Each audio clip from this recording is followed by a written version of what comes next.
Hello, hello, hello.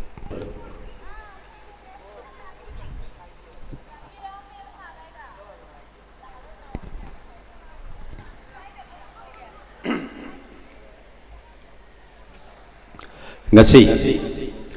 September ki tarik tara yumsa kaisan numit yamna nungay ba numidang wairam sida arun piano na direction piraga laurembam sasikanta na produce tauba oigi nasom hariba music video album sige premiere numit tuni lona sigumba oigi nasom haina mingthon ba yamna ningthizaba music video album sige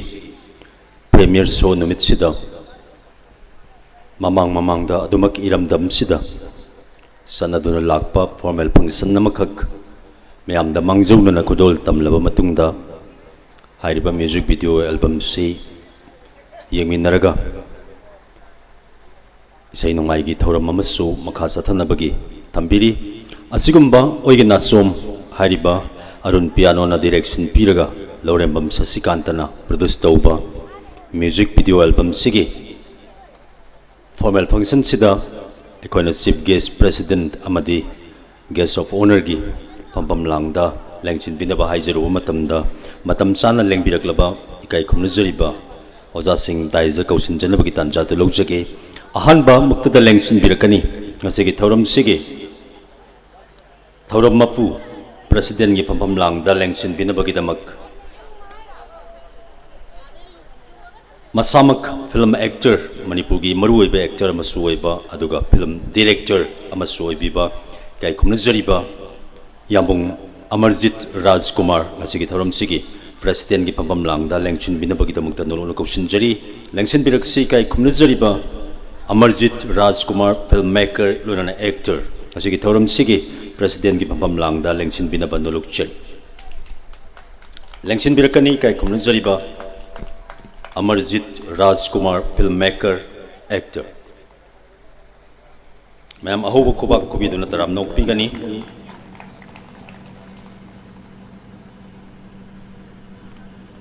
yambungna phapam langda lengchin bikrama matungda makata boina kausinjari ngasigi thoram sigi chief guest ki phapam langda lengchin binabagi damakta manipur gi masak nairaba singer singi manungda amasu oiriba duga film actor amasu oibai kai khumnujariba Hamom Sadananda ngasigi thoram sigi chief guest ki phapam langda lengchin binaba kausinjari lengchin birakli sri Hamom Sadananda ngasigi thoram sigi chief guest ki phapam langda lengchin bikraba matungda guest of honor oina kausinjari kai khumnujariba manipur film gi masak naiba actor moina lebiriba G Boni Sharma kausinjari G Boni Sharma lengchin birakli sigumba film ga mari leina ba thoram singda film gi maruiba mioi singna dais da lengsin ba se ngasigi function sina khwaidagi ahan boiram gani na khanjai film gi mioi ngakta stage mathakta lengkat piraga chief guest president guest of honor oina phambi ba se masida MLA minister yauraga matam sangna ngaibagi mahutta film gi mi ngakta tobi ba se yam nongai jai asigumba ngasigi oigi nasom hairiba arun piano na direction piraga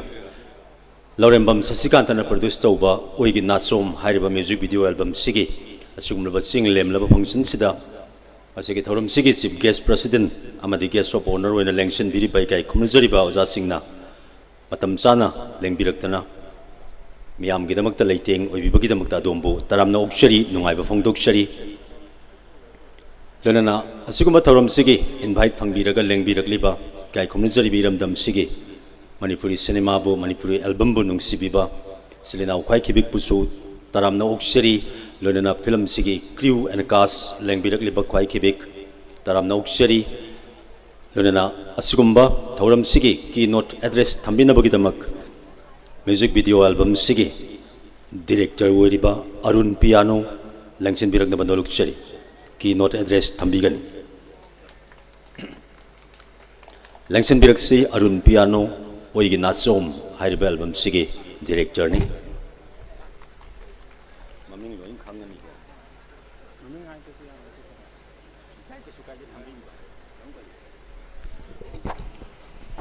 ꯑꯍꯥꯟꯕꯃꯛꯇꯗ ꯉꯁꯤꯒꯤ ꯗꯥꯏꯁꯇ ꯐꯝꯕꯤꯔꯤꯕ ꯑꯣꯖꯥꯁꯤꯡꯕꯨ ꯇꯔꯥꯝꯅ ꯑꯣꯛꯆꯕꯒ ꯂꯣꯏꯅꯅ ꯏꯀꯥꯏ ꯈꯨꯝꯅꯕ ꯎꯠꯆꯔꯤ ꯑꯃꯗꯤ ꯉꯁꯤꯒꯤ ꯑꯣꯏꯒꯤ ꯅꯥꯆꯣꯝ ꯍꯥꯏꯔꯤꯕ music video ꯑꯁꯤꯒꯤ ꯏꯁꯩ ꯐꯣꯡꯕꯒꯤ ꯊꯧꯔꯝ ꯑꯁꯤꯗꯩꯗ ꯃꯄꯨꯡ ꯐꯥꯍꯟꯕꯤꯅꯕ ꯂꯥꯛꯄꯤꯈ꯭ꯔꯕ ꯀ꯭ꯔꯤꯎ ꯃꯦꯝꯕꯔ ꯑꯃꯗꯤ ꯑꯇꯣꯞ ꯑꯇꯣꯞꯄ ꯃꯔꯨꯞ ꯃꯄꯥꯡ ꯄꯨꯝꯅꯃꯛꯄꯨꯁꯨ ꯏꯊꯛ ꯊꯣꯡꯕ ꯑꯣꯖꯥ ꯂꯥꯏꯒ꯭ꯔꯨ ꯀꯌꯥꯕꯨꯁꯨ ꯏꯀꯥꯏ ꯈꯨꯝꯅꯕꯒ ꯂꯣꯏꯅꯅ ꯄ꯭ꯔꯗꯛꯁꯟ ꯇꯤꯝꯒꯤ ꯃꯥꯏꯀꯩꯗꯒꯤ ꯇꯔꯥꯝꯅ ꯑꯣꯛꯆꯔꯤ ꯑꯣꯏꯒꯤ ꯅꯥꯆꯣꯝ ꯃ꯭ꯌꯨꯖꯤꯛ ꯚꯤꯗꯤꯑꯣ ꯑꯁꯤ ꯑꯣꯗꯤꯑꯣꯗꯒꯤ ꯍꯧꯔꯒ ꯚꯤꯗꯤꯑꯣ ꯐꯥꯎ ꯇꯧꯕ ꯃꯇꯝꯁꯤꯗꯩꯗ ꯑꯩꯈꯣꯏꯅ ꯑꯣꯗꯤꯑꯣ ꯄ꯭ꯔꯣꯁꯦꯁꯤꯡ ꯇꯧꯔꯛꯄ ꯑꯗꯒꯤ ꯏꯁꯩ ꯑꯁꯤꯕꯨ ꯁꯨꯇꯤꯡ ꯇꯧꯃꯤꯟꯅꯕꯗ ꯌꯥꯎꯕꯤꯔꯤꯕ ꯀ꯭ꯔꯤꯎ ꯃꯦꯝꯕꯔꯁꯤꯡꯁꯤꯅ ꯑꯆꯧꯕ ꯀꯣꯑꯣꯄꯔꯦꯁꯟ ꯑꯃ ꯄꯤꯅꯔꯒ ꯍꯥꯏꯕꯗꯤ ꯌꯥꯝꯅ ꯅꯨꯡꯉꯥꯏꯅ ꯇꯧꯈꯤꯕ ꯑꯩꯒꯤ ꯀꯀꯥ ꯏꯙꯧ ꯃꯃꯥ ꯊꯣꯏꯊꯣꯏꯒꯅ ꯑꯍꯟ ꯑꯣꯏꯅ ꯌꯥꯝꯅ ꯍꯔꯥꯎꯅ ꯅꯨꯡꯉꯥꯏꯅ ꯇꯧꯈꯤꯕ ꯃ꯭ꯌꯨꯖꯤꯛ ꯚꯤꯗꯤꯑꯣ ꯑꯃꯈꯛ ꯑꯣꯏꯈꯤ ꯚꯤꯗꯤꯑꯣ ꯑꯁꯤꯒꯤ ꯃꯇꯥꯡꯗ ꯑꯩꯅ ꯌꯥꯝꯅ ꯁꯝꯂꯞꯅ ꯍꯥꯏꯗ꯭ꯔꯒꯁꯨ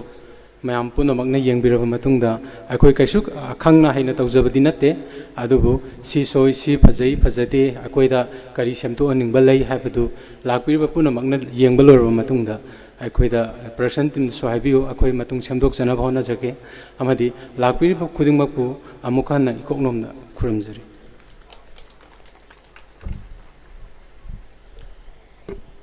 थागतचरी म्यूजिक वीडियो एल्बम सिगे director Arun piano keynote address थम्बिरंबगीदमक लोनना असिगे नुंगाइरबा असिगुंबा ओइगी नाचोम हाइरिबा म्यूजिक वीडियो एल्बम सिगे प्रीमियर नुमित सिदा मियामगी सिंगजमई 360 ना लाइव मियामद उहनबिरी मसिगिदमकता सिंगजमई 360 बुसु तरामनोक्चरी नुलुकपो उच्चरी मखा तारकपसिदी ngasi thorom sigi maira sukhatpa candle lighting tobinabagidamak ngasi daisa lengsin biriba kai khumjariba oja ahumda thamjariba candle se lighting tobinabagidamak ta nolokchari lorana producer amadi director su lengsin biraklaga lighting sida yawbiragadi yamna hena mapung phaba soidan oigani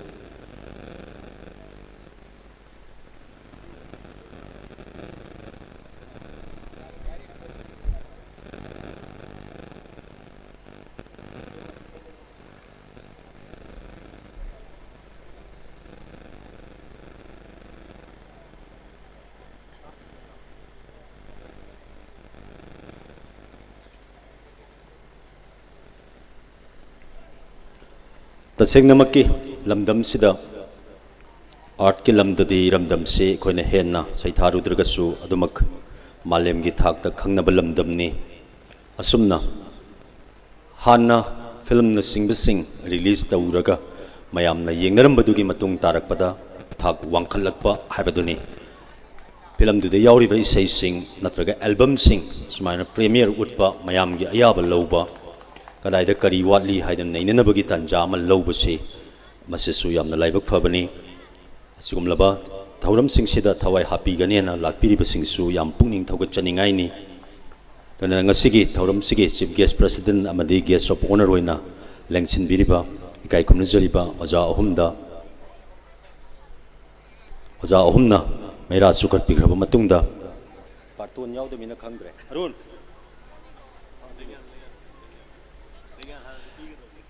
लेंगसन बिरिबा ओजा अहुमदा लेंयान P कोदोल तंबिनबगी निमत नोलुकचरी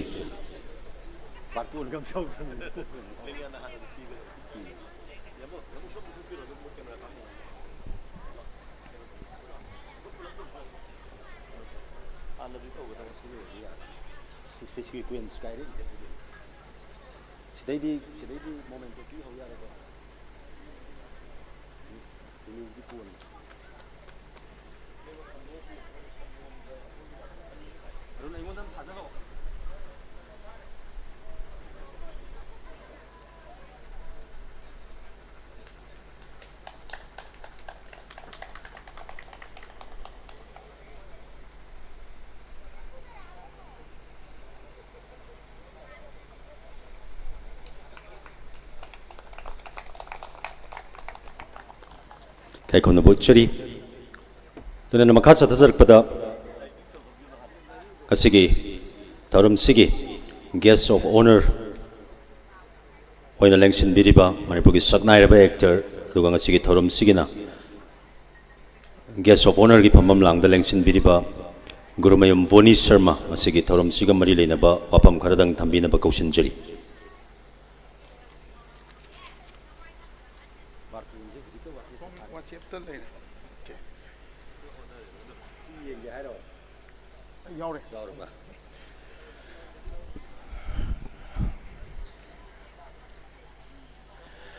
Yanan mamakta nga sige ichai song releasing function oigin na som releasing function asida langbirak liba daista langsin biri ka kumna zariba president chief guest we konona kurum zari ka kumna usari lainana oigi na chom releasing function sida langbirak liba invitees sing special invitees daga matam isai bu nungsibiba haijaba tare kwai pumnamak bu ikokna kurum zari wari ji mayai thiangnagi haujan jarakanda sigumba thoromda yamna phajakraba yamna ching lemba thorom haijaba thak wangba thorom haijaba tai sigumba thorom asida daista ga phamnana tobagi tik ipadi leite ꯑꯩꯈꯣꯏꯕꯨ ꯂꯝꯖꯤꯡꯕꯤꯔꯤꯕ ꯑꯩꯈꯣꯏꯕꯨ guide ꯇꯧꯕꯤꯔꯤꯕ mentor ꯑꯣꯖꯥ ꯒꯨꯔꯨꯁꯤꯡꯁꯨ ꯂꯦꯡꯁꯤꯟꯕꯤꯔꯤꯕ ꯏꯆꯦꯁꯨ ꯂꯩꯔꯦ ꯏꯆꯟ RK. ꯅꯟꯗꯦꯁꯣꯔꯤꯅ ꯑꯩꯈꯣꯏ ꯂꯩꯀꯥꯏꯅꯦꯅ ꯁꯨꯝ ꯂꯩꯀꯥꯏꯒꯤ ꯑꯥꯔꯇꯤꯁꯅꯤ ꯂꯩꯀꯥꯏ ꯄꯂꯥ ꯍꯥꯏꯇꯥꯔꯦ ꯑꯩꯈꯣꯏꯁꯤ ꯑꯗꯨꯝ ꯀꯩꯁꯥꯝꯊꯣꯡꯒꯤ ꯁꯔꯀꯜꯁꯤꯗ ꯂꯣꯏꯅ ꯄꯨꯟꯅ Yamunga Marjit Sigima Mamangagi Haijo Tari Manipuri Matamisei Lanana Manipuri film Haibisida Equigi Kaidole Kais Tagidum Aquidi Makogi Kudung Lagasat Pani Tankak Nine Haizabatai Hojiki Mirol Pobuda Ali film Manipuri film Nahor Padagi High School Kaisamtung the Halaman Sing Sigi Duga matam isai horak pam haijawdai horak pam matam nagi lepal leitana mirol khudingi aduma mirak tin bangamba miyamna khangbiba artist performing artist sing leiba adumba mafam amani ada yamna nungaiba pukning da haibam khangdaba ama adum pawe artist amoina ngasigi moment mikupse Ngasigi thorom sigi tanja ngasidi akhwegi isan R.K. Nandesori isangi matangda magi sei gi thorom nina aina sungphong phongdok tawna lakhiba mangonda so lidriba wari makha ngasigi platform sigi thorom sigi khudong chaba lawraga yam tentakna yamna nungsiba memory makha haijaw tai Kasamthonggi akhoi Nandesori gi plot haijaba tai akhoi matam amada rubraga gi office ora me da ki sound haidana yam popular oiba sound service amasu lei sigi nakanda lubricant ki dukan amakha ai kajin brother amana phammi ma matam khara aina part time oina magi dukan ji sangda ba yadaba matang salesman oina sangki Matamduda aigi so exposure laite theater di taure akoina partition namna kharaga sakti unadaba dukan sigi manungda partition sigi manungda sakhum leiramdau male ya matamda kolli ki makhon tai maduda isai yam toina isai thabak tongna isai sakhiba nupi macha amagi khonjen Mana sakta vi sei leite aina dukan phamna magi sei se tai sei pamjabanina kang adum sei aduga nupana sakpai sei so dum sei nupi gi sei so dum ngangi thabak tong nang ꯃꯇꯝꯗꯨꯗ ꯈꯜꯂꯤ ꯏꯁꯩ ꯄꯥꯝꯖꯕ ꯃꯤ ꯀꯩꯅꯣꯝ ꯑꯣꯏꯅ ꯑꯩꯁꯨ ꯑꯗꯨꯝ ꯑꯁ ꯃꯅꯨꯡꯗ ꯏꯁꯩ ꯁꯛꯏꯕ ꯅꯨꯄꯤ ꯃꯆꯥꯁꯦ ꯈꯣꯟꯖꯦꯜꯁꯦ ꯑꯣꯟꯊꯣꯛ ꯐꯈ꯭ꯔꯦꯗ ꯈꯣꯜꯂꯩ ꯈꯣꯟꯊꯥ ꯆꯨꯝꯃꯤ ꯍꯥꯏꯅ ꯑꯩ ꯏꯌꯥꯝꯕꯗꯁꯨ ꯑꯗꯨꯝ ꯁꯝꯇꯥꯏꯝꯁ ꯑꯩꯒꯤ ꯀꯖꯤꯟ ꯕ꯭ꯔꯗꯔꯗꯨꯗꯒ ꯍꯪꯉꯤ ꯃꯣꯏ ꯏꯃꯨꯡꯒꯤ ꯑꯉꯥꯡ ꯀꯅꯥꯅꯣ ꯈꯪꯗꯦ ꯀꯥꯏꯅ ꯇꯧꯕ ꯑꯗꯣ ꯑꯥꯔ ꯀꯦ ꯅꯟꯗꯦꯁꯣꯔꯤꯅꯤ ꯑꯩꯅ ꯀꯣꯟꯅ ꯈꯪꯉꯛꯄꯅꯤ ꯃꯔꯝꯗꯤ ꯃꯥ ꯉꯁꯤꯒꯤ ꯋꯥꯐꯝꯁꯤ ꯏꯆꯟꯅ ꯇꯥꯕꯗ ꯌꯥꯝ ꯁꯔꯄ꯭ꯔꯥꯏꯖ ꯑꯣꯏꯅꯤ ꯑꯩꯅ ꯃꯔꯝꯗꯤ ꯅꯣꯡꯇ ꯑꯩ ꯐꯣꯡꯗꯣꯛꯈꯤꯗꯕ ꯋꯥꯐꯝ ꯑꯃꯈꯛꯅꯤ ꯅꯤꯡꯊꯥꯗꯒꯤ ꯈꯪꯉꯦ ꯍꯥꯏꯕꯗꯨꯅꯤ ꯑꯗꯣ ꯌꯥꯝꯅ ꯅꯨꯡꯉꯥꯏꯔꯤꯗꯤ ꯗꯤꯖꯤꯇꯦꯜ ꯐꯤꯂꯝꯒꯤ ꯍꯧꯔꯛꯄ ꯃꯇꯝꯗ ꯃꯥꯒꯤ ꯒ꯭ꯔꯥꯐꯁꯤ ꯑꯣꯟꯊꯣꯛꯅ ꯐꯖꯅ ꯃꯇꯝꯗꯨꯗ ꯑꯥꯔ ꯀꯦ ꯅꯟꯗꯦꯁꯣꯔꯤ ꯅꯨꯄꯤꯗ ꯄꯨꯁꯄꯔꯥꯅꯤ ꯔꯣꯁꯤꯕꯤꯅꯥ ꯎꯃꯣꯅꯤ ꯏꯆꯦꯅ ꯈꯔ ꯁꯦꯅꯤꯌꯔ ꯑꯣꯏꯖꯔꯒ ꯁꯨꯃꯥꯏꯅ ꯃꯇꯝꯗꯨꯒꯤ ꯈꯣꯡꯕꯨ ꯁꯥꯗꯅ ꯇꯤꯀꯦꯠ 1.5 2 ꯃꯃꯥꯡꯁꯤꯗ ꯑꯣꯟꯊꯣꯛꯄ ꯂꯝꯖꯦꯜ ꯇꯥꯟꯅꯕ ꯍꯥꯏꯇꯥꯔꯦ ꯌꯥꯝꯅ ꯀꯟꯅ ꯍꯤꯗꯥꯟꯅꯕ ꯃꯇꯝ ꯑꯃꯅꯤ ꯂꯣꯏꯅꯃꯛ ꯐꯖꯩ ꯐꯖꯕ ꯏꯁꯩ ꯄꯨꯊꯣꯛꯅꯈꯤ ꯃꯇꯝꯒꯤ ꯌꯥꯑꯣꯜ ꯃꯇꯨꯡ ꯏꯟꯅ ꯚꯦꯇꯔꯦꯟ ꯍꯥꯏꯒꯗ꯭ꯔꯥ ꯚꯦꯇꯔꯦꯟꯗꯤ ꯑꯣꯏꯗ꯭ꯔꯤ ꯑꯅꯧꯕ ꯃꯤꯔꯣꯜ ꯑꯃ ꯁꯩꯁꯛꯄꯒꯤ ꯌꯥꯑꯣꯜ ꯑꯃꯃꯨꯛ ꯂꯥꯛꯄꯗꯧꯅ ꯇꯧꯋꯦ ꯑꯗꯣ ꯇꯨꯃꯤꯟꯅ ꯂꯩꯈꯤꯕꯗꯧꯅ ꯇꯧꯏ ꯅꯟꯗꯦꯁꯣꯔꯤꯁꯤ ꯑꯗꯨꯕꯨ ꯃꯥꯒꯤ ꯏꯁꯩꯁꯤ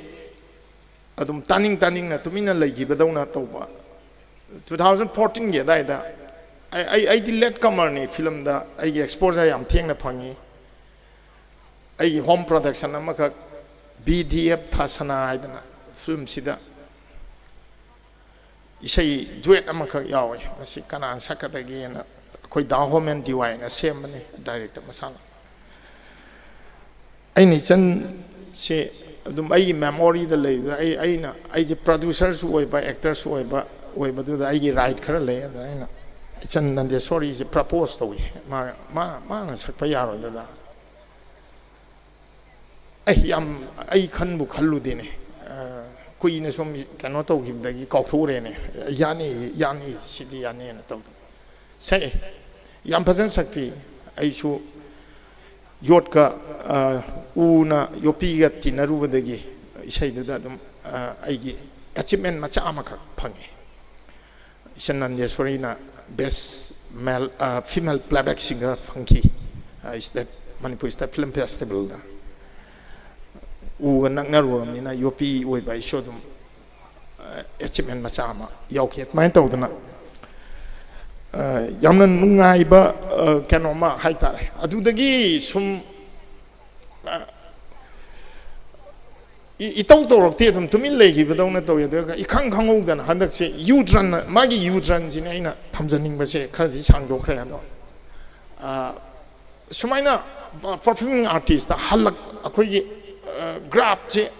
ꯑꯃꯤꯇꯥꯕ ꯕꯆꯟ ꯍꯣꯏꯒꯨꯝꯕ ꯌꯥꯝꯅ ꯑꯦꯛꯁꯦꯞꯁꯅꯦꯜ ꯑꯣꯏ ꯁꯤꯗꯤ ꯄꯔꯐꯣꯔꯃꯤꯡ ꯑꯥꯔꯠꯇꯗꯤ ꯑꯩꯈꯣꯏꯅ ꯇꯨꯃꯤꯟꯅ ꯂꯩꯔꯨꯔꯒ ꯑꯃꯨꯛ ꯍꯧꯒꯠꯂꯛꯄꯁꯦ ꯃꯁꯦ ꯃꯥꯒꯤ ꯈꯣꯒꯠꯂꯛꯁꯦ ꯑꯣꯟꯊꯣꯛꯅ ꯁꯥꯐꯨ ꯀꯟꯕ ꯍꯥꯏꯇꯥꯔꯦ ꯃꯁꯤ ꯍꯟꯗꯛ ꯂꯥꯛꯏꯕ ꯑꯣꯏꯒꯤ ꯅꯥꯆꯣꯡꯒꯤ ꯃꯃꯥꯡꯗꯒꯤ ꯍꯧꯔꯒ ꯃꯥꯒꯤ ꯏꯁꯩꯁꯤꯡꯁꯦ ꯇ꯭ꯔꯦꯟꯗꯤꯡ ꯑꯣꯏꯔꯛꯄ ꯑꯗꯨꯒ ꯌꯥꯝ ꯏꯝꯄ꯭ꯔꯦꯁꯤꯞ ꯑꯣꯏꯕ ꯃꯇꯝꯁꯤꯒꯤ ꯅꯍꯥꯁꯤꯡꯅꯁꯨ ꯄꯥꯝꯕ ꯁꯩꯁꯛꯇ ꯀꯩꯗ ꯑꯗꯨꯒ ꯇꯥꯖꯔꯤꯕ ꯑꯩꯈꯣꯏꯅꯁꯨ ꯅꯟꯗꯦꯁꯣꯔꯤꯒꯤ ꯉꯁꯤꯒꯤ ꯆꯍꯤ 50ꯒꯤ ꯃꯃꯥꯡꯗ 10ꯒꯤ ꯃꯌꯥꯗ ꯇꯥꯈꯤꯕ ꯃꯥꯅ ꯌꯥꯝꯅ ꯏꯅꯔꯖꯤꯗ ꯌꯥꯎꯔꯒ ꯏꯟꯈꯠꯂꯛꯄ ꯃꯇꯝꯗ ꯁꯛꯈꯤꯕ ꯁꯩꯁꯛ ꯀꯩꯝꯇ ꯍꯟꯕ ꯂꯩꯇꯕ ꯍꯥꯏꯇꯥꯔꯦ ꯑꯣꯟꯊꯣꯛꯅ ꯑꯗ ꯑꯣꯏꯒꯤ ꯅꯥꯆꯣꯝꯁꯨ ꯉꯁꯤ ꯔꯤꯂꯤꯁ ꯇꯧꯗ꯭ꯔꯤꯉꯩꯗ ꯔꯤꯜꯁ ꯑꯣꯏꯅ ꯑꯗꯨꯝ ꯇꯤꯖꯔꯗꯒꯤ ꯃꯌꯥꯝꯗ ꯑꯩꯈꯣꯏꯒꯤ ꯐꯦꯁꯕꯨꯛꯇ ꯀꯩꯗ ꯄꯨꯡꯆꯥꯏ ꯆꯥꯏꯔꯕꯅꯤ ꯃꯄꯨꯝ ꯑꯣꯏꯅ ꯊꯣꯛꯇ꯭ꯔꯤꯉꯩꯗ ꯑꯗꯨꯝ ꯔꯤꯜꯁ ꯑꯣꯏꯅ ꯑꯣꯏꯒꯤ ꯅꯥꯆꯣꯝꯁꯦ ꯑꯗ ꯑꯩꯈꯣꯏ ꯑꯔꯨꯟ ꯄꯤꯌꯥꯅꯣꯒꯤꯁꯨ ꯑꯆꯧꯕ ꯑꯦꯟꯇꯥꯌꯔ ꯇꯤꯝꯒꯤ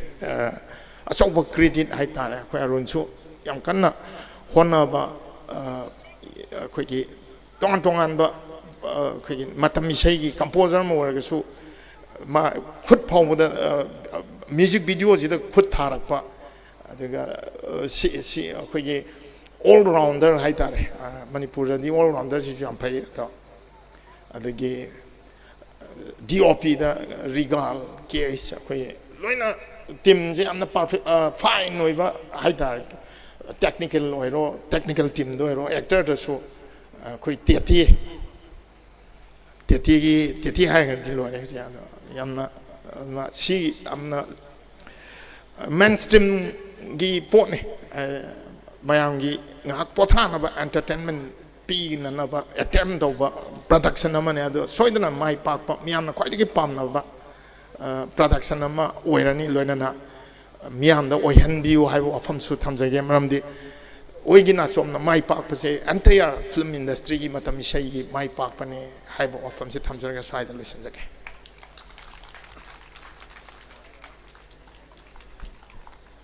ꯀꯥꯏꯈꯨꯅ ꯕꯨꯠꯆꯔꯤ ꯌꯥꯝꯅ ꯉꯜꯂꯤꯉꯩ ꯃꯇꯝꯗꯒꯤ ꯑꯥꯔ ꯀꯦ ꯅꯟꯗꯦꯁꯣꯔꯤꯒꯤ ꯑꯣꯏꯕ ꯋꯥꯔꯤꯁꯤꯡ ꯃꯌꯥꯝꯅ ꯈꯪꯉꯝꯗꯕꯁꯤꯡ ꯊꯝꯕꯤꯔꯝꯕꯒꯤꯗꯃꯛꯇꯁꯨ ꯍꯦꯟꯅ ꯊꯥꯒꯠꯄ ꯐꯣꯡꯗꯣꯛꯆꯔꯤ ꯂꯣꯏꯅꯅ ꯃꯈꯥ ꯆꯠꯊꯖꯔꯛꯄ ꯑꯣꯏꯅ ꯉꯁꯤꯒꯤ ꯊꯧꯔꯝꯁꯤꯒꯤ ꯆꯤꯞ ꯒꯦꯁꯀꯤ ꯐꯝꯐꯝ ꯂꯥꯡꯗ ꯂꯦꯡꯁꯤꯟꯕꯤꯔꯤꯕ ꯏꯀꯥꯏ ꯈꯨꯝꯅꯖꯔꯤꯕ ꯑꯣꯖꯥ ꯁ꯭ꯔꯤ ꯍꯃꯣꯝ ꯁꯗꯥꯅꯟꯗ ꯃꯁꯤꯒꯤ ꯊꯧꯔꯝꯁꯤꯒ ꯃꯔꯤ ꯂꯩꯅꯕ ꯋꯥꯐꯝ ꯈꯔ ꯊꯝꯕꯤꯅꯕ ꯀꯧꯁꯤꯟꯖꯔꯤ ꯂꯦꯡꯁꯤꯟꯕꯤꯔꯛꯁꯤ ꯍꯃꯣꯝ Sadananda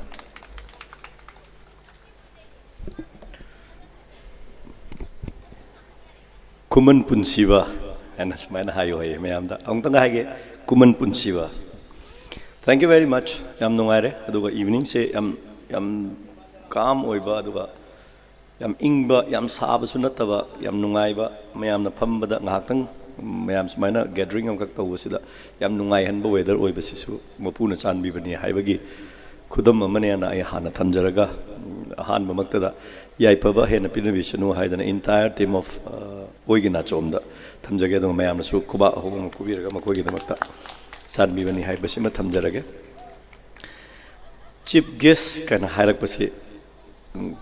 thamoida na ngai phau da bang phau wa hitar ai lei kai da no kind sometime adu hoi by the way yam nungai yam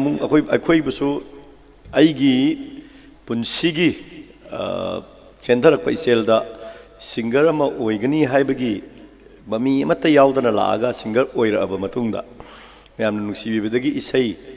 ꯇꯥꯕꯤꯔꯕ ꯃꯇꯨꯡꯗ ꯏꯍꯥꯟ ꯍꯥꯟꯅ ꯑꯩꯕꯨ ꯗꯨꯔꯗꯔꯁꯟ ꯀꯦꯟꯗ꯭ꯔꯒꯤꯗ ꯑꯩꯅꯗꯤ ꯀꯌꯥꯗ ꯅꯨꯡꯁꯤꯕ ꯍꯥꯏꯕ ꯑꯦꯜꯕꯝꯗꯨꯕꯨ ꯅꯝꯕꯤꯈꯤꯕ ꯌꯥꯝꯕꯨꯡ ꯑꯩꯈꯣꯏꯒꯤꯗꯤ ꯑꯣꯖꯥꯅꯤ ꯑꯩꯈꯣꯏꯕꯨ ꯈꯨꯠ ꯄꯥꯏꯗꯅ ꯆꯤꯡꯗꯅ ꯄꯨꯕꯤꯕ ꯑꯣꯖꯥꯁꯤꯡꯒ ꯐꯝꯃꯤꯟꯅꯕ ꯀꯥꯏꯁꯤꯁꯨ sometime feel amadi phawi kai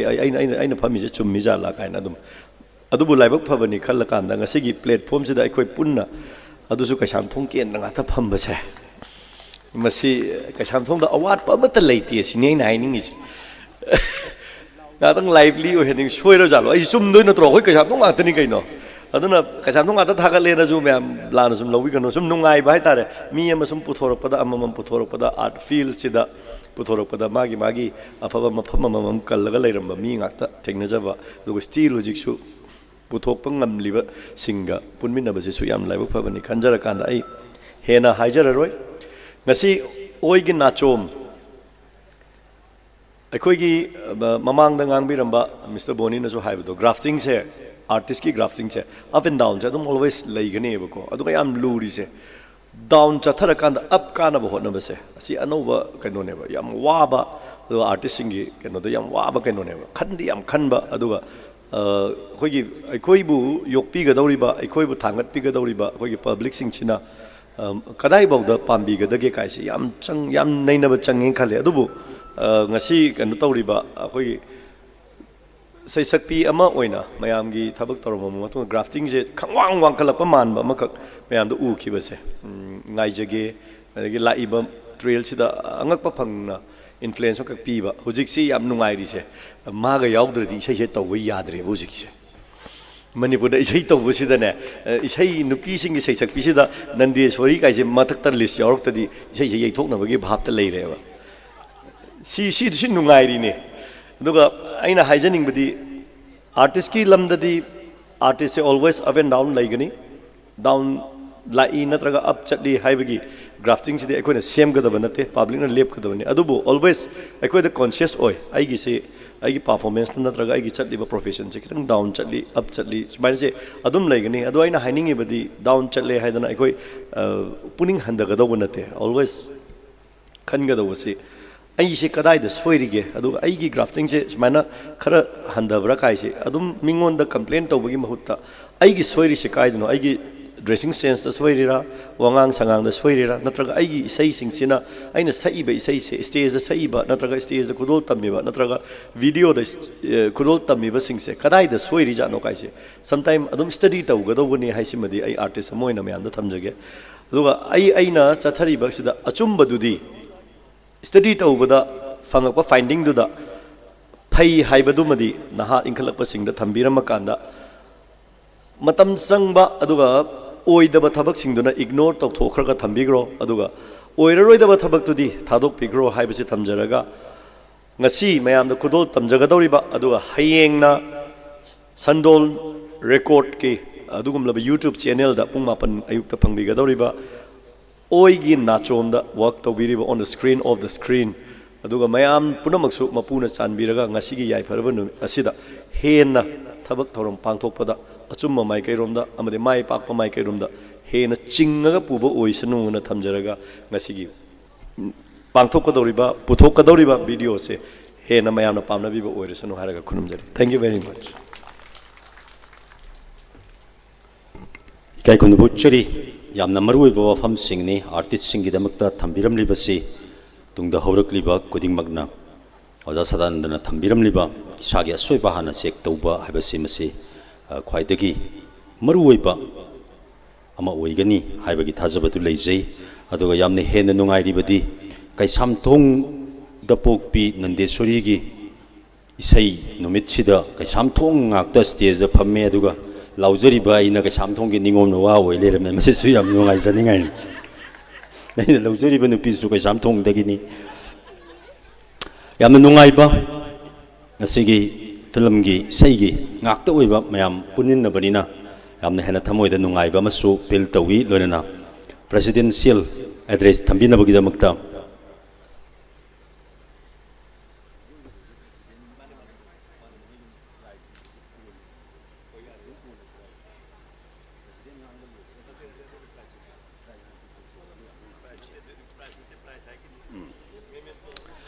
लोनेना हौजिकते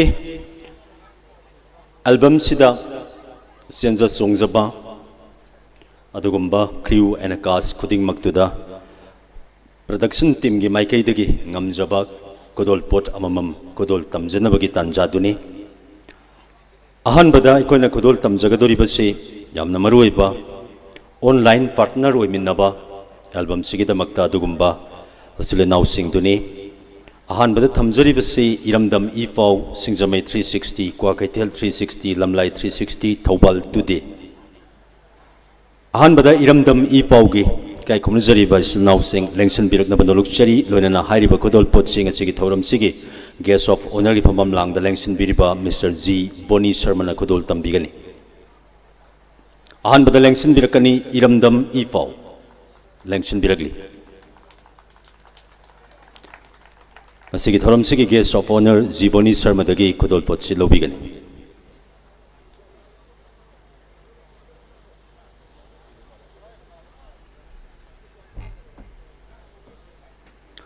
iramdam ifaugi salnau singni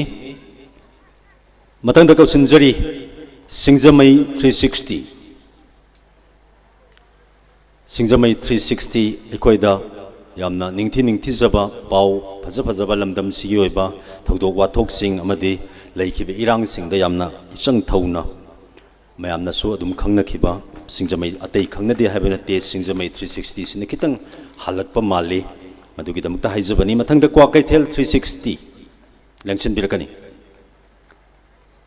kwakaitel 360 gi silnau sing lengsin birakani laktaba male o lakpi bra lengsin biro kwakaitel 360 asaidagi mi mayam se koithi thira ga interview lorambani aduga hoji kausalakanda thengtak tawri si thamoida yamna hena nungaibagi ngahak nungaiba phongdok piba mali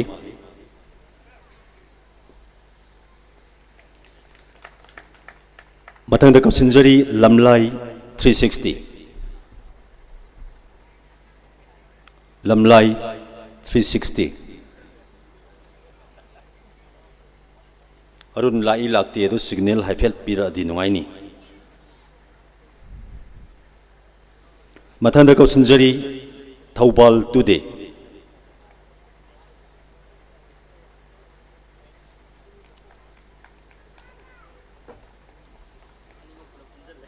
ꯑꯅꯤꯃꯛ ꯄꯨꯟꯅ ꯑꯗꯨꯝ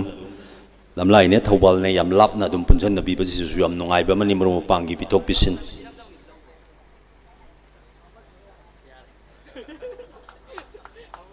ꯑꯗ ꯃꯈꯥ ꯇꯥꯕꯁꯤꯁꯨ ꯖꯤꯕꯣꯅꯤꯅ ꯑꯍꯨꯝꯈꯛ ꯑꯃꯨꯛ ꯄꯤꯕꯤꯅꯕ ꯅꯣꯂꯨꯛꯆꯔꯤ ꯁꯣꯡ ꯀ꯭ꯔꯦꯗꯤꯠꯅꯤ ꯑꯍꯥꯟꯕꯗ ꯀꯧꯁꯤꯟꯖꯒꯦ ꯃꯅꯤꯄꯨꯔꯒꯤ ꯊꯣꯏꯗꯣꯛꯅ ꯉꯁꯥꯏꯅꯁꯨ ꯑꯗꯨꯃꯛ ꯖꯤꯕꯣꯅꯤ ꯁꯔꯃꯅ ꯋꯥ ꯉꯥꯡꯕꯗ ꯊꯝꯕꯤꯔꯝꯂꯕ ꯏꯁꯩꯁꯤꯒꯤ ꯁꯤꯡꯒꯔ ꯑꯥꯔ ꯀꯦ ꯅꯟꯗꯦꯁꯣꯔꯤ ꯀꯧꯁꯤꯟꯖꯔꯤ आर के नंदेश्वरी तुमिन तुमिन अदुम फंबी खुबा खुब खोटपसु अमत तौबीते मरक मरकत खुबा खुबीरगदी याम नुंगाइजगनी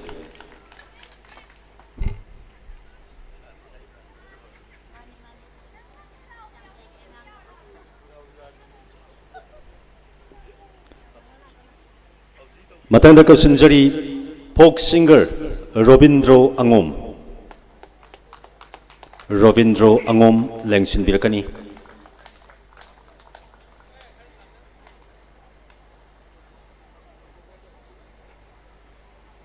रोबिंद्रो अंगोम फोक सिंगर ने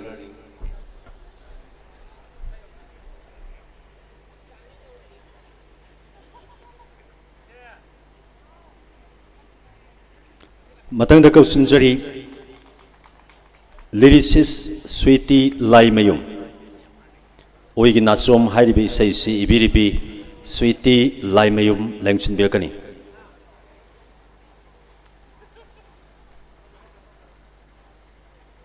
आर्टिस्ट सिंह पुंगनिंग थौगत पीबो ओइना खुबाकतु अनि अहुम दंगदी हेक कौथोरप खुदिंगी खुबीनबा नोलुक्चरी स्वीटी लाइमयुम ओइगी नासोम हाइरिबी सैसी इबीबा मिसक्तुनी गायखुनबु उच्चरी लोइनाना ngasi थौरमसिगी गेस्ट ऑफ ऑनर बुसु नोलुप उच्चरी मखाताबा खुदोल पोतसे ngasi थौरमसिगी चीफ गेस्ट ओबिरिबा अजा हमोम सदानंदन खुसिनबिगनी अहानबदा कौसिनजरी फिल्म सिगी मेल एक्टर सूरज ngaसेपम सूरज ngaसेपम की मथंगदा कौसिनजरी हौजिकी ओइनदी टीचर्स डे पांथोकी ममांगदा हुजिफाव पांथोकनरी महाकी सही ngaktani angang nupi macha singsin ani khairi se tete sapam कौसिनजरी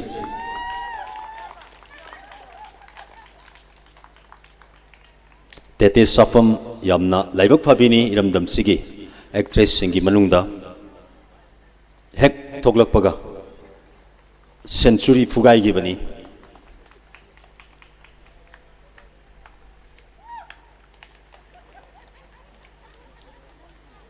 कैकोन बुचरी मथंग कौसिनजरी मयामगिनी इसादी पाखंग दौना लेजरीबनी अदुबु थोनबिरमलिबा मिंगसिना मिने हेक याम अहल ओइरबोय निंगबा कौसिनजरी काय कमनजरीबा इधौ यंगनी अदुबु कौरमलिबा मिंगसिना इधौ से अहल ओइसलहनबनी मयामनसु येंगबियु लेंसन बिरकली इधौ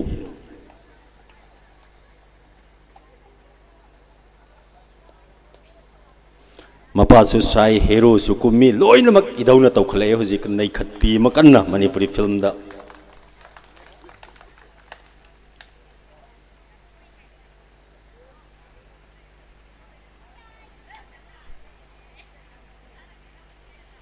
कैकोन बुचरी मथंग कौसिनजरी कौथोरपद मयाम वा लाउनंग तंग लांगबियु मिंग सिसु याम फजना सुमना इबिरमी कौसिनजगे थोय थोय मोम्बी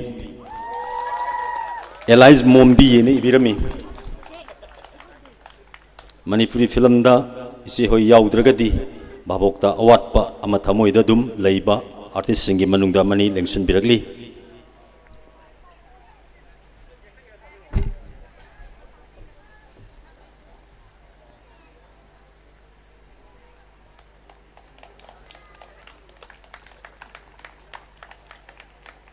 कैकोन बुचरी मथंग चाइल्ड आर्टिस्ट नि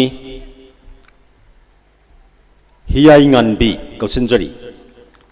Hiyai nganbi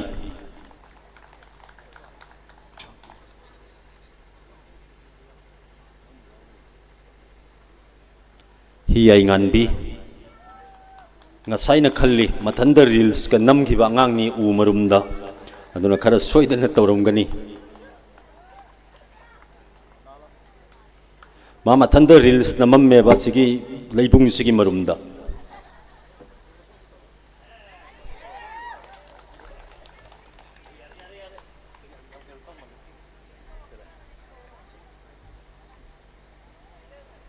hi ai ngan bi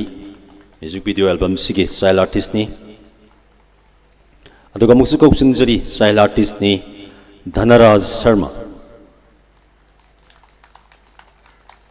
koge Manipur gi masak nairaba choreographer amu oiriba Vishnu Dhanesh ki hek machanupani mapa lauduna khara dum nei dori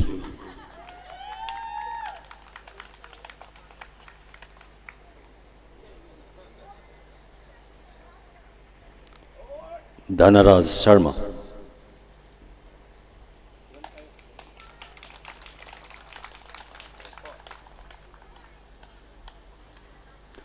mathangda ko sinjari Julia Naurem album si artist ni Julia Naurem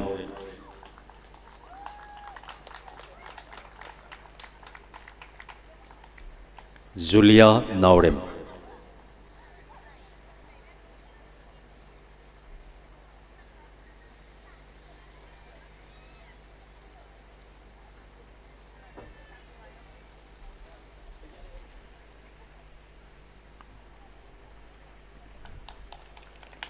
kai kona buchari Julia Naurem gi mathangda kausin jari Bonita Maibam album si artist ni Bonita Maibam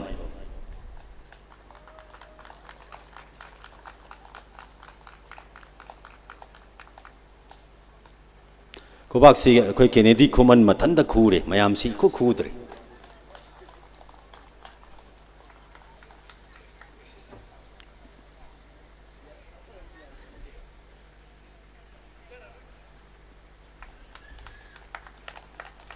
Bonita Maibam gi mathangda Ravina Kolom dancer ni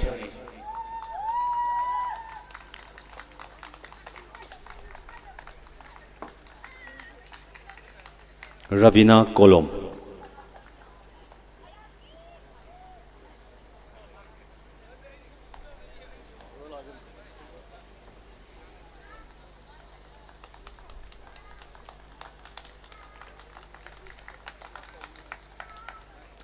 mathangda kausin jari Laisram Sonia Devi dancer ni maksu Laisram Sonia Devi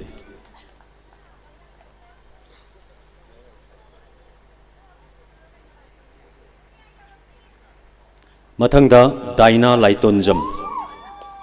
mahaksu dancer ni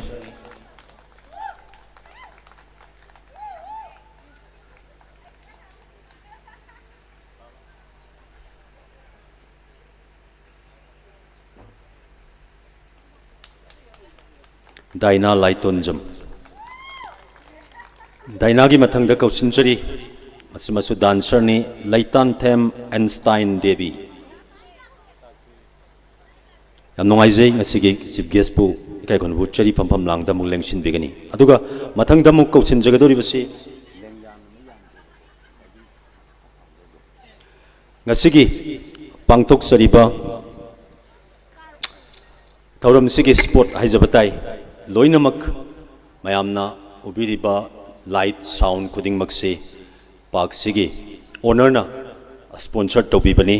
thoi adventure park ki owner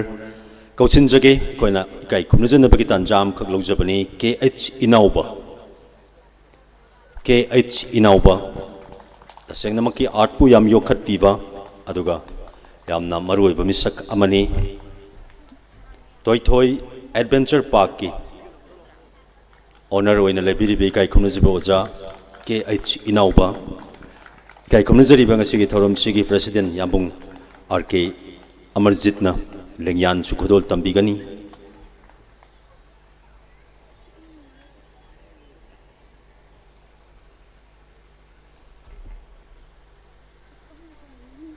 taseng namaki sugumbai sei nomai gi thorom sugumba function namada khuding maksibu sponsor tobi ba haibase film तौजरीबसिंगी ओइनदी याम सौथोकचनिंगाइनी ओजाबु इकाई खुनबु उच्चरी के चिनाउबा अदुगा मखा ताबा कोदोल पोचिंगसु यामबुंगना दुमक पिबिगनि मथंग कौसनजरी इंग्लिश सबटाइटल तौबीबा एल्बम सिदा मणिपुरगी मसक नायरबा स्क्रिप्ट राइटर मनी सेईबा मनी बिनोरंजन ओइनाम कौसनजरी एवार्डीनी मखल मखा कयागी फिल्म की ओइबा एवार्ड सिंह फंखरबा मरुपनी बिनोरंजन ओइनाम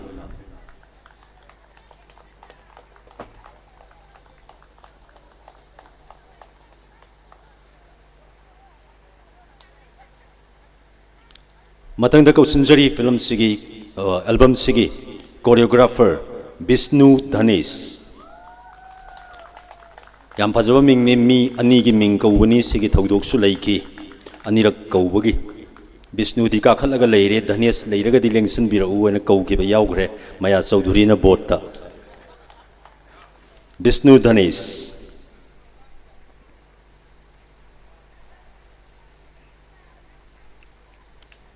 विष्णु धनेश की मथंग कौसनजरी एल्बम सिगी मेकअप टोन खुन्स कौसनजरी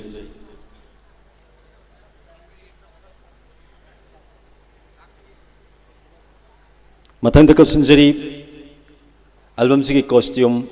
Robert Langpok Lakpam costume Robert Langpok Lakpam ला अगदी खरा सेंतक तौरगा उंत लेंसन बिरो टोन खुन्स कैटवॉक अमतंग तौबिरगा फट लाउना लेंसन बिरक दबन लुक्सरी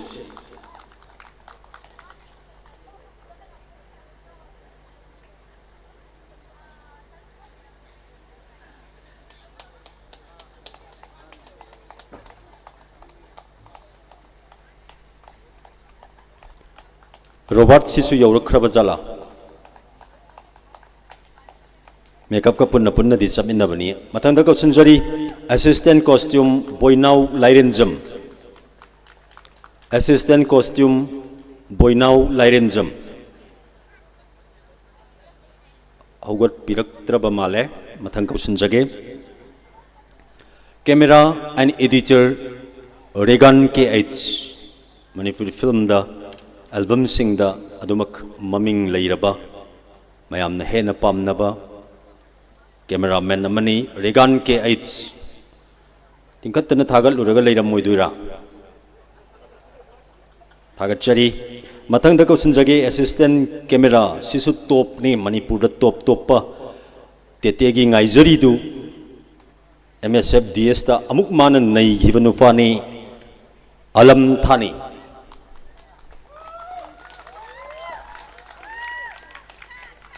पोकोरा सागिबदो खाना पोको ओरमाने खाना सागिबदो तेतेना दमेन सागिबा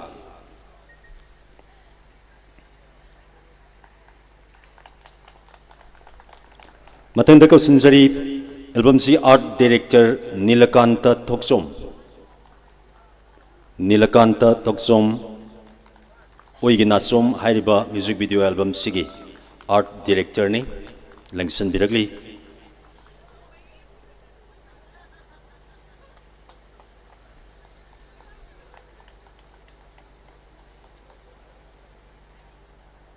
आर्ट डायरेक्टर की मथंग कौसनजरी एल्बम सिगी इक्विपमेंट नेक्स्ट इमेज इम्फाल लंगसन बिरगली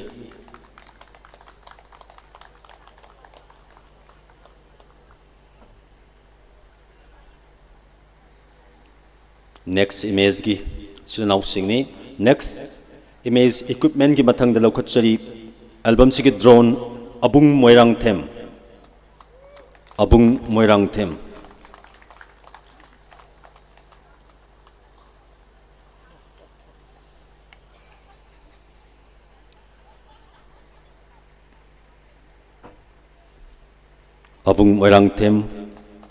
ड्रोन मथंग कौसनजरी ट्रांसपोर्ट सिसु ममिंग लैबा नुफानी नौबी Laishram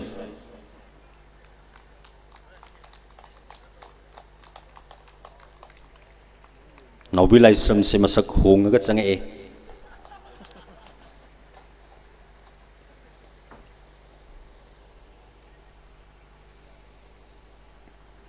asigi mathangda amuksu transport ta Kennedy Yaithengbam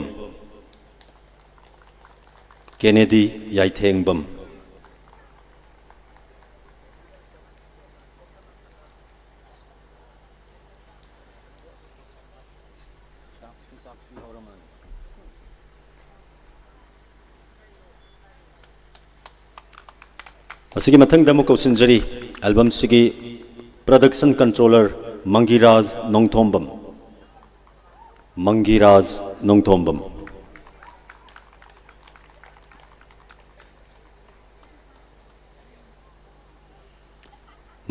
Nongthombam production controller hoigi nasom hairbe album sigi lengsin birakli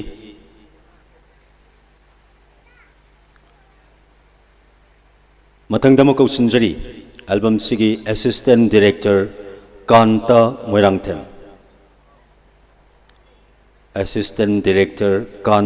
Moirangthem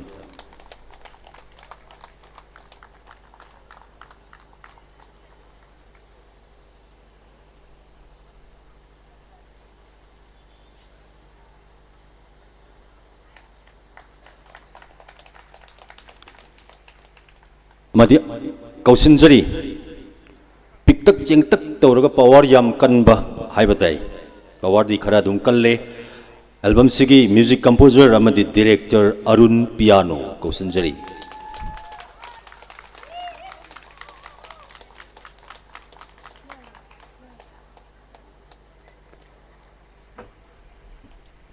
asai lambi da leire haike basing to yobirak lagadi paung tang pibirau kausinja hoge yambung haktang pampam langda lengsin bigani aikoi ngasai on the way leire habasing do yopsan birak lagati horen function loisan khraga amu kauthokpadi yadabanina lakpiragadi khut amta thangat pirao thangat laktre na lojare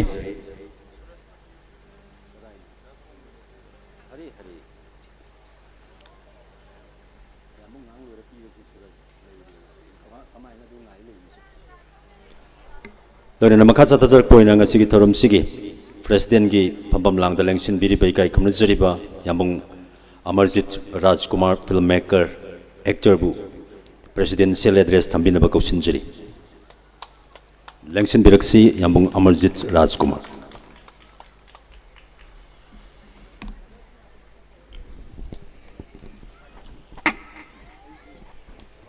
ngasigi oigi nasom haiba music video album asibu releasing tokdam numit asida koigi taista pampiriba koigi manipuri sangaraba singer actor Sadananda chief guest amadi guest of honor Boni Sharma amadi lengbirak liba film nusibiba amadi film gi artista aigi ithaki ahan sing amadi ekhataba sing amadi aga thabak tominakba mayam amadi hogol liba mayam punamapu hamna tada ikai khumna busari ngasigi function asi pasing na harabada koigi Nandeshwari gi wase paluragadi sum katang thamjaramge Nandeshwari khara kanna honnaba adagi kitang angang oringai dige hongna masada art ki isai sakpagi wakhalon makak pitorpang khak leijaba angang pi masa mani adubo akoina sum film torpada film sum torpada asai koi Boni Sharma na panbi ke ba koi kasamtong top director rupra gi office da mi ngasagi Boni na phambi ba dukan du phangjai dukan du ge maning dani Boni na ba chummi ai di itatan sangmani na khange saksang ni krong klang loi do adu da sei sark padu su Nandeshwari ni so ai sum direct padagi ꯁꯨꯝ ꯏꯁꯩꯁꯦ ꯍꯥꯟꯅ ꯁꯨꯝ ꯇꯧꯈ꯭ꯔꯦ ꯇꯧꯈ꯭ꯔ ꯃꯇꯨꯡꯗ ꯑꯩꯈꯣꯏꯒꯤ album ꯇꯧꯔꯝꯃꯤ ꯑꯗꯨꯒꯤ ꯑꯍꯥꯟꯕꯗ ꯑꯦꯜꯕꯝ ꯇꯧꯔ ꯃꯇꯨꯡꯗ ꯑꯦꯜꯕꯝꯁꯦ ꯗꯥꯎꯟꯂꯣꯡ ꯊꯤꯡꯖ ꯃꯇꯨꯡꯗ ꯐꯤꯂꯝꯁꯦ ꯑꯃꯨꯛ ꯂꯥꯛꯑꯦꯕꯀꯣ ꯐꯤꯂꯝ ꯅꯝꯕꯒꯤ ꯃꯇꯥꯡꯁꯤ ꯂꯥꯛꯀꯥꯟꯗ ꯑꯗꯨꯝꯕ ꯇ꯭ꯔꯦꯟꯁꯤꯗ ꯑꯗꯨꯒꯤ ꯃꯇꯝꯗꯨꯗ ꯗꯤꯖꯤꯇꯦꯜ ꯐꯤꯂꯝ ꯂꯥꯛꯄꯒꯤ ꯃꯇꯝꯁꯤꯗꯅꯦꯕ ꯅꯟꯗꯦꯁꯣꯔꯤꯅ ꯏꯟꯈꯠꯈ꯭ꯔꯤꯁꯦ ꯇꯁꯦꯡꯅ ꯃꯥꯒꯤ ꯏꯁꯩ ꯑꯇꯩ ꯑꯇꯩ ꯂꯩꯔꯝꯕ ꯌꯥꯏ ꯑꯗꯨꯕꯨ ꯐꯤꯂꯝꯗꯗꯤ ꯑꯍꯥꯟꯕꯗ ꯑꯩꯗꯤ ꯂꯥꯟꯈꯤꯗꯦ ꯆꯨꯝꯃꯤ ꯐꯤꯂꯝ ꯃꯃꯤꯡ ꯈꯪꯉꯝꯃꯔꯣꯏ ꯅꯪ ꯂꯛꯅꯒꯦ ꯈꯟꯗꯨꯅ ꯁꯨꯝ ꯃꯊꯪ ꯃꯊꯪ ꯑꯩꯈꯣꯏꯒꯤ ꯒꯣꯄꯤꯅ ꯃ꯭ꯌꯨꯖꯤꯛ ꯗꯤꯔꯦꯛꯁꯟ ꯄꯤꯔꯒ ꯁꯨꯃꯥꯏꯅ ꯁꯨꯝ ꯂꯥꯛꯄꯗꯒꯤ ꯁꯨꯝ ꯇ꯭ꯔꯦꯟ ꯑꯃꯗ ꯆꯠꯈꯤꯕꯅꯤ ꯃꯇꯝ ꯑꯗꯨꯗ ꯔꯣꯁꯤꯕꯤꯅꯥ ꯄꯨꯁꯄꯥꯔꯥꯅꯤ ꯑꯃꯗꯤ ꯅꯟꯗꯦꯁꯣꯔꯤ ꯒꯤꯔꯤ ꯒꯤꯔꯤ ꯒꯤꯔꯤ ꯏꯟꯅꯩ ꯑꯗꯨꯕꯨ ꯑꯩꯒꯤ ꯁꯥꯏꯠꯇ ꯐꯤꯂꯝꯒꯤ ꯁꯥꯏꯠꯇ ꯑꯩꯒꯤꯅ ꯇꯧꯔꯛꯄ ꯐꯤꯂꯝ ꯁꯥꯏꯠꯇꯗꯤ ꯄ꯭ꯂꯦꯕꯦꯛ ꯁꯤꯡꯒꯔ ꯐꯤꯃꯦꯜꯁꯤ ꯅꯟꯗꯦꯁꯣꯔꯤ ꯅꯠꯇ꯭ꯔꯗꯤ ꯑꯝꯇ ꯅꯤꯡꯂꯛꯇꯦ ꯑꯩꯒꯤ ꯁꯥꯏꯠꯇꯗ ꯅꯟꯗꯦꯁꯣꯔꯤꯅꯤ ꯑꯗꯨꯒ ꯑꯩꯈꯣꯏꯒꯤ ꯔꯣꯕꯤꯟ ꯃꯩꯇꯩ ꯑꯩꯈꯣꯏꯒꯤ ꯃꯥꯒꯤ ꯁꯥꯏꯠꯇꯅ ꯑꯃꯨꯛ ꯔꯣꯁꯤꯕꯤꯅꯥꯅꯦ ꯃꯣꯏꯁꯦ ꯒꯤꯔꯤ ꯒꯤꯔꯤ ꯏꯟꯅꯕꯅꯤ ꯑꯗꯨ ꯏꯟꯅꯔꯁꯨ ꯃꯕꯥꯅꯤꯃꯛꯁꯦ ꯂꯣꯏ ꯐꯖꯩ ꯐꯖꯗꯦ ꯍꯥꯏꯕꯗꯤ ꯌꯥꯗꯦ ꯂꯣꯏ ꯐꯖꯩ ꯐꯤꯂꯝꯗ ꯃꯃꯤꯡ ꯏꯁꯩ ꯇꯥꯕ ꯅꯨꯡꯉꯥꯏꯕꯁꯤꯡꯁꯦ ꯅꯟꯗꯦꯁꯣꯔꯤꯒ ꯔꯣꯁꯤꯕꯤꯅꯥꯒ ꯄꯨꯁꯄꯥꯅꯤ ꯃꯣꯏ ꯑꯍꯨꯝꯗꯤ ꯂꯣꯏ ꯊꯣꯛꯑꯦ ꯗꯤꯖꯤꯇꯦꯜ ꯐꯤꯂꯝꯗꯨꯗ ꯑꯗꯨꯃꯥꯏꯅ ꯁꯨꯝ ꯂꯥꯛꯄꯗꯒꯤ ꯁꯨꯝ ꯃꯤꯑꯣꯏꯒꯤ ꯂꯥꯏꯕꯛ ꯑꯗꯨꯅꯤ ꯁꯨꯝ ꯇꯨꯡꯒꯕꯩ ꯅꯤꯡꯉꯦꯗꯣ ꯁꯗꯥꯟꯗꯅ ꯑꯗꯨꯝ ꯍꯧꯒꯠꯂꯛꯑꯦꯗꯣ ꯑꯗꯣ ꯁꯨꯃꯥꯏꯅ ꯍꯧꯒꯠꯄꯁꯤꯁꯨ ꯈꯔ ꯂꯨꯏ ꯃꯇꯝ ꯑꯃꯗ ꯂꯩꯔꯝꯕ ꯑꯩꯈꯣꯏꯒꯤ ꯁ꯭ꯋꯥꯃꯤ ꯀꯨꯃꯥꯔꯁꯨ ꯃꯇꯝ ꯑꯃꯗ ꯑꯃꯨꯛ ꯍꯧꯒꯠꯄ ꯉꯝꯗꯅ ꯂꯩꯔꯝꯕ ꯃꯇꯝ ꯌꯥꯎꯏ ꯑꯗꯨꯗ ꯑꯦꯜꯕꯝ ꯀꯟꯅ ꯆꯠꯄ ꯃꯇꯝꯗ ꯑꯩꯈꯣꯏꯒꯤ ꯑꯦꯖꯦꯁꯤꯅ ꯏꯗꯤꯇꯤꯡ ꯇꯧꯕ ꯑꯗꯒꯤ ꯑꯩꯈꯣꯏꯒꯤ ꯎꯔꯤꯄꯣꯛꯇ ꯂꯩꯕ ꯑꯦꯜꯕꯝ ꯑꯩꯈꯣꯏ ꯄꯨꯊꯣꯛꯐꯝ ꯑꯃ ꯂꯩꯔꯝꯃꯤ ꯑꯗꯨꯗꯒꯤ ꯃꯥꯁꯦ ꯃꯦꯁꯤꯅ ꯇꯣꯏꯅ ꯑꯗꯨꯗꯒꯤ ꯄꯥꯛ ꯏꯟꯈꯠꯈꯤꯕꯅꯤ ꯁ꯭ꯋꯥꯃꯤ ꯀꯨꯃꯥꯔ ꯑꯃꯨꯛ ꯍꯟꯒꯦ ꯑꯗꯒꯤ ꯔꯣꯁꯤꯕꯤꯅꯥꯁꯨ ꯑꯃꯨꯛ ꯇꯨꯔꯝꯃꯦ ꯑꯗꯒꯤꯗꯤ ꯑꯩꯒꯤ ꯂꯥꯏꯕꯛꯇ ꯅꯝꯂꯤꯕ ꯑꯉꯥꯡꯕ ꯃꯆꯨꯒꯤ ꯁꯤꯟꯗꯨꯔ ꯑꯩꯒꯤ ꯇꯉꯥꯜ ꯆꯤꯡꯕꯥꯟꯗꯒꯤ ꯑꯃꯨꯛ ꯐꯥꯜꯂ ꯏꯟꯈꯠꯈꯤꯕꯅꯤ ꯁꯨꯃꯥꯏꯅ ꯃꯤꯒꯤ ꯂꯥꯏꯕꯛꯁꯦ ꯑꯃꯨꯛ ꯂꯩ ꯍꯥꯏꯒꯠꯄ ꯍꯟꯊꯕ ꯁꯨꯃꯥꯏꯅ ꯂꯩ ꯑꯗꯨꯕꯨ ꯑꯩꯅ ꯍꯥꯏꯖꯔꯤꯗꯨꯗꯤ ꯀꯩꯅꯣ ꯍꯥꯏꯕꯗ ꯍꯧꯖꯤꯛ ꯇꯧꯔꯤꯕ ꯃ꯭ꯌꯨꯖꯤꯛ ꯑꯦꯜꯕꯝꯁꯤꯡꯁꯦ ꯁꯤ ꯇꯧꯔꯤꯕꯁꯤꯅ ꯀꯩꯗꯧꯒꯦꯗ ꯑꯩꯈꯣꯏ ꯍꯤꯗꯟ ꯇꯦꯂꯦꯟꯠ ꯑꯩꯈꯣꯏꯒꯤ ꯂꯣꯠꯁꯤꯟꯗꯨꯅ ꯂꯩꯕ ꯑꯥꯔꯇꯤꯁ ꯃꯌꯥꯝ ꯑꯃ ꯑꯦꯛꯇꯤꯡ ꯇꯧꯅꯤꯡꯕ ꯃꯌꯥꯝꯁꯦ ꯁꯤ ꯄ꯭ꯔꯣꯃꯣꯠ ꯇꯧꯕꯒꯤ ꯌꯥꯝ ꯊꯤꯅ ꯀꯥꯟꯅꯕ ꯂꯥꯏꯟ ꯑꯃꯅꯤ ꯍꯥꯏꯅ ꯂꯧꯖꯅꯤꯡꯉꯤ ꯑꯗꯨꯅ तसेंना हाइजनिंगदि तौबीरबा मयाम अमदि प्रोडक्शन टीम दा लबिरबा डायरेक्टर अमदि आर्टिस्ट सिंग मयाम कस्ट्यूम डिजाइनर मयाम पुलुमसे आइन हाइजनिंगबदि अखोगी नीति नियम अमक अखोगी फिल्म की नीति नियम अमक लेबसि फजना चुमना चपियु मसि चपदा चुम चतलगा सुम नमक मतमदि लॉन्ग लास्टिंग ओइगनी अयत कंति यावय सिम थमजगे अदुना मयाम खितंग खंदबिरगा फिल्म की नियम नीति खितंग चतनबो हनबियो सिमदा थमजगे अदुगा अखोगी इंखलिबा आर्टिस्ट सिंगदा आइन आर्टिस्ट मोइना सुम हाइजनिंगबा माना तसेंना मीना नानरे फजई हेन ब्लेसिंग पिरे नंग मी अफाबो ओयो हेन हेन हेगपे ओयो ब्लेसिंग पिरे खुदिंगी इसादा तमजिंग बेसे सुमपो ओबा इसादा फावबा आई एम स्टिल लर्निंग अन वा हैव अ पोसी कागनोबा तम्मी नै लोइ नाइदि अखुजु हिक तम्मी लोइ नाइदि मदुदा तम्मी ओइदिनेबा अदो मीना पिरे बोर पिरे मे आई फावरे कैम तंगिंदबदि सुम कैनोम खक तमनिंगबा हाइनिंगबा होननिंगबा अवेन होननिंगबा पोतो लेतगदि हानगी लेवल दुम लेरगन तारकबसु याय सिंगतंग थमजगे अदुगा ngasiगी म्यूजिक एल्बम तसिंगना अखोगी अरुण पियानो डायरेक्टर मोइना अखोगी ममांगी नंदेश्वरीगी ngajige habdu मन्नी यंगजै याम नुंगाइबा एल्बम नि अदुगी मतुंग ताबसदा हुजिक ओइगी नासो मारिबा म्यूजिक एल्बम असी मयाम मांगदा खुसिने गदोरे अदुना मयामना सपोर्ट तोबियु अमदि तसेंगना मसिबु एल्बम मसिबु सत्पा अमदि मयाम यिंगनिंगबा पोपा ngatung oisu mikum mutang pothaba ngamba atumba album ओइसनो हैना मयाम नंदा तमजदि थैंक यू याबुंग इकाई कोनबु चरी लना याबुंग नसु थंबिरंबा अखोइगे koi manipurda album bu oisanu any film gi oiba line sida tawriba singsi film forum gi criteria amakak rules and regulation amakak lei mayam nasu hana khangbiba kangbu budi khangbire khangdriba singsu masigi criteria si paibiraga aikoina set chaga doriba si karino aikoina film shooting tawbada natraga album ama nambada kari kari maru oibage kari kari tawroidage do's and don'ts mayam do loina mak hanana leibani mado film forum da leijariba sing khaktana semba nate iramdam sigi CSO sing loinana kuding mak haijaba tare samjallaga isana gyan tabiro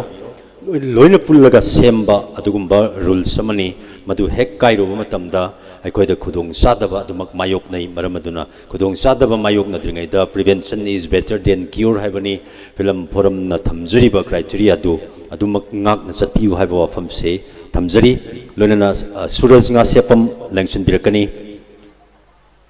aduga kudol pot se kai khumjariba chief guest hamom sadananda na pivigani suraj nga sepam lengchin birakani manipur gi nauna masin tumkhalakliba actors singi manungda amani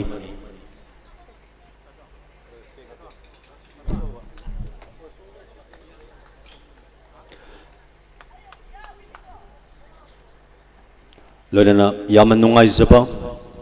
mikop haibaduni aina SB Gatewell School haina pangai da leba school amada class 7 da lairik ta amba ngang ni ngasi hero kuma e yam nungai jai matam kharagi matungda film da aiga thindat na basu soidana yaura ani aduga koi gi costume gi ani du su yausal ena haibi kitang tabiraga di konglei tujan biro maramdi yam kuina ngang basi su mina taning da banina makha tai thoidok pa tawgudab su leitre aduna yaubirak lagadi konglei tujan birak na banoluk cheri ngaira ga kau bai du tare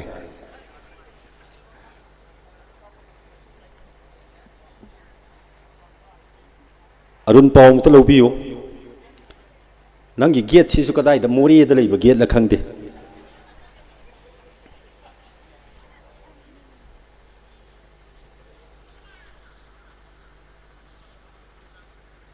Robert lakpok lakpamga costume khakta na tronga sai wat ki budbo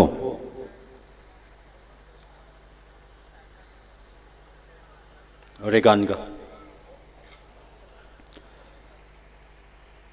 loirena koi masigi mathangda isai se mayamda release tawjaga dobani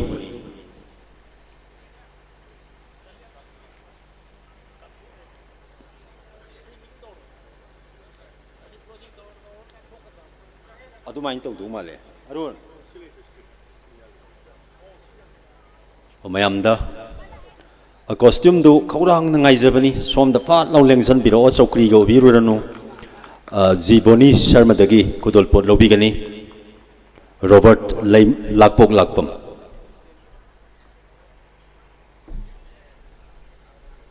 aduga assistant costume boinaw lairen jam su lengsan birakani assistant costume boinaw lairen jam boinaw lairen jam somda khaurang na ngai raga leire tangchen sin biraga tap launa lobi gani assistant costume ni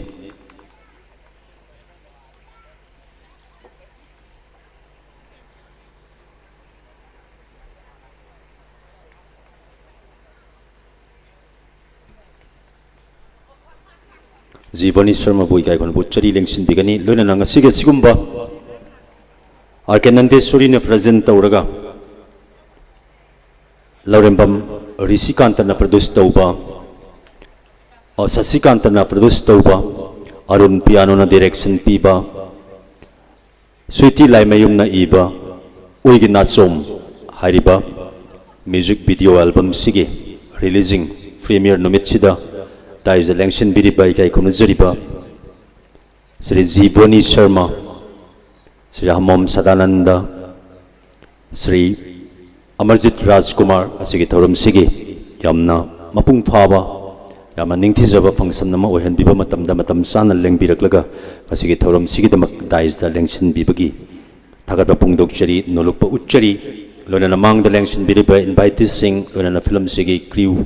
and cast kuting mak amadi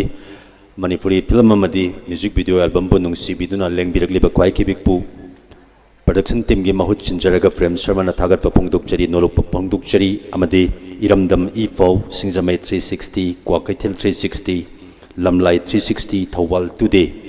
sigma thoram sigidamakta adomna tawbiriba credit mayam sigidamakta haininga leitana thagat pa nolok pa uchchari amadi iroi loibada ngasigi thoram sigi sport sisu oiriba thoithoi adventure park ki owner oibiriba KH inaumasa sigumba yamna maman yamba sigumba thoram sida isagi dedication mapamsi puthokpiba amadi sili langliba mayam sibo sponsor tobibagi damak haininga leiten thagat pa phongdok chari kai khumlu uchchari formal function se gi oinadi tanja sida losinjanabagi tanja du lojari loinana aroibada asigi thoram sigi president yambung RK Amar Rajna hairiba film hairiba music video album se release taure haidana mayamda lauthok piraga hairiba music video album se mayamna premiere ubigani sida hana lauthok piro yambo kai channel ba karim harakte inda kari channel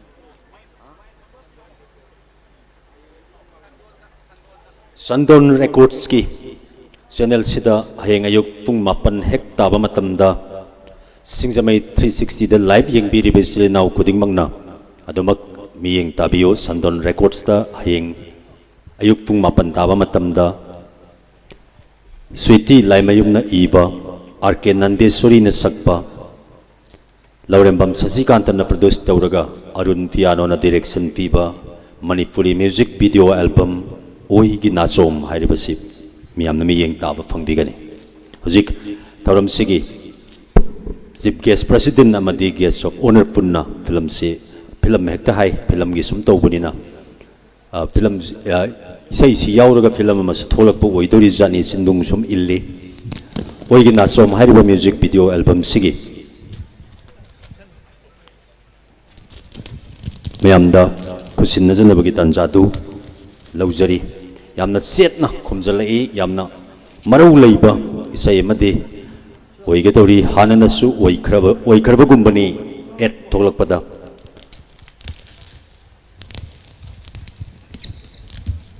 mi ahum sangnana setpa loiba ngamde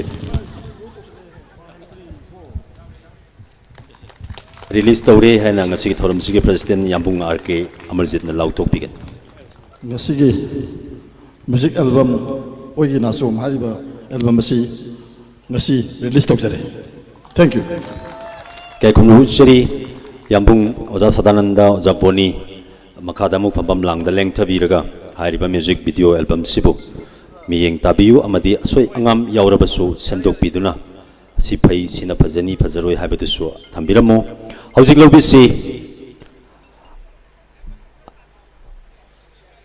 Sweetie Laimayum amadi Robindro angom loinana RK Nandeswari yamna ningthijaraba misak singni RK Nandeswari amadi Robindro angom na saisaklaga Sweetie Laimayum na mayek ibiba loinana Laurembam Sasikanta na produce tawraga Arun Piano na direction piduna miyamda kodol tamliba Manipuri music video album Uigi Nachom miyam mikup kharagi matungda miyeng taba fangbigani formal function sigi oina Prem Sharma na kurumjari thank you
ꯃꯣꯏꯒꯤ sound ꯍꯥꯞꯄꯦꯀꯣ ꯃꯣꯏꯒꯤ sound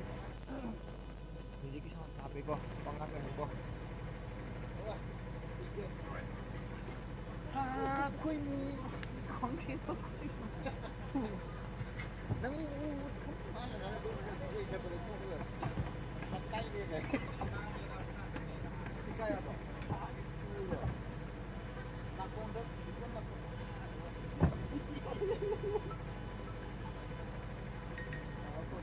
ꯂꯥꯏꯔꯤꯛꯁꯤ projector ꯑꯃꯨꯕ ꯍꯥꯏꯁꯦ ꯑꯉꯧ ꯑꯃꯨꯕ ꯎꯕ꯭ꯔꯥ ꯎꯗꯤ ꯃꯣꯏꯁꯦ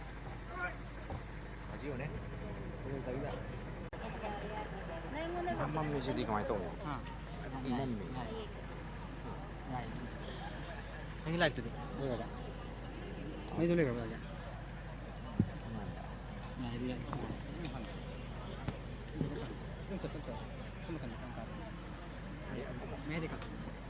ꯀꯦꯃꯦꯔꯥꯗ ꯄꯜꯂꯣꯏꯗ꯭ꯔꯣ ꯅꯪꯗꯤ ꯄꯜꯂꯗꯤ ꯎꯔꯦ ꯄꯜꯂꯦ ꯍꯥꯏꯗꯣ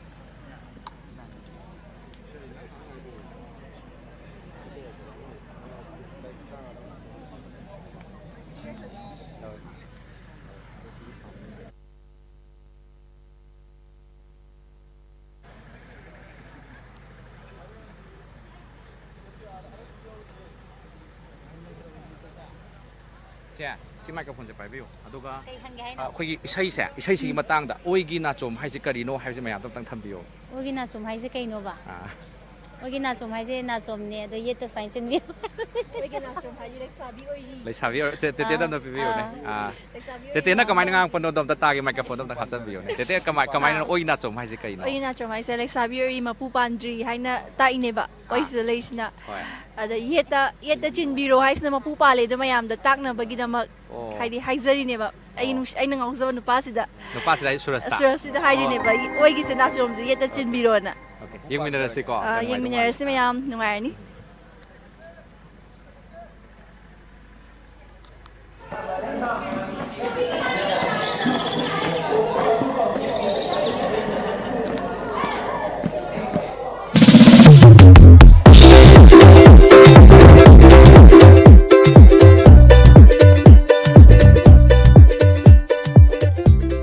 ꯂꯥꯎ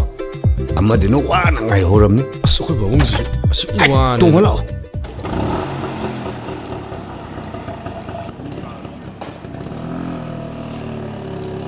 ꯅꯃꯥꯁꯨ ꯁꯣꯟꯖꯜꯂꯛꯑꯕꯅꯤꯅꯅꯦ ꯃꯧ ꯄꯥꯝꯃꯦꯗꯅ ꯁꯣꯜ ꯂꯩꯔꯝꯅꯤ ꯑꯁ ꯇꯣꯛꯑꯣ ꯄꯥꯕꯨꯡ ꯍꯟꯗꯛꯇ ꯑꯩꯗꯤ ꯌꯥꯔꯔꯣꯏꯗꯕꯅꯤ ꯊꯤꯖꯤꯜꯂꯅꯤ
수라스 제 마이크폰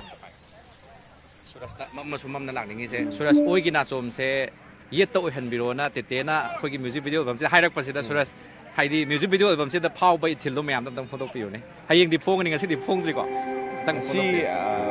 뮤직비디오 제가 한게 아ꯈꯣꯏ ngasi 서프라이즈 ꯑꯣꯏꯅ ꯌꯦꯡꯕꯅꯦ ꯍꯥꯏꯇꯥꯔꯦ ꯑꯗꯣ ꯚꯤꯗꯤꯑꯣꯁꯦ ꯌꯦꯡꯕ ꯃꯇꯝꯗ ꯌꯥꯝ ꯏꯁꯥꯗ ꯌꯥꯝ ꯅꯨꯡꯉꯥꯏꯖꯕ ꯄꯦꯟꯖꯕ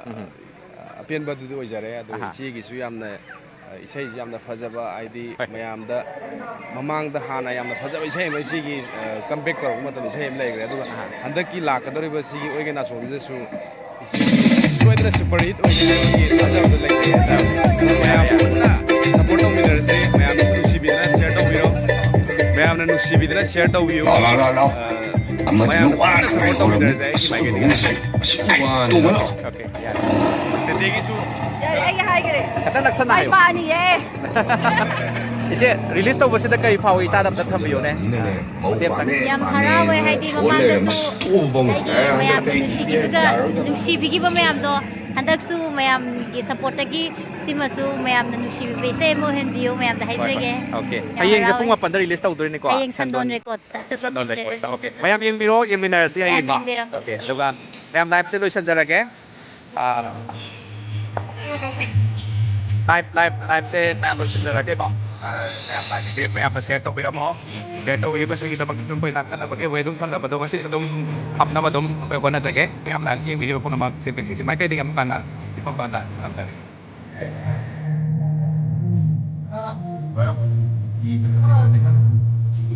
ꯎꯝ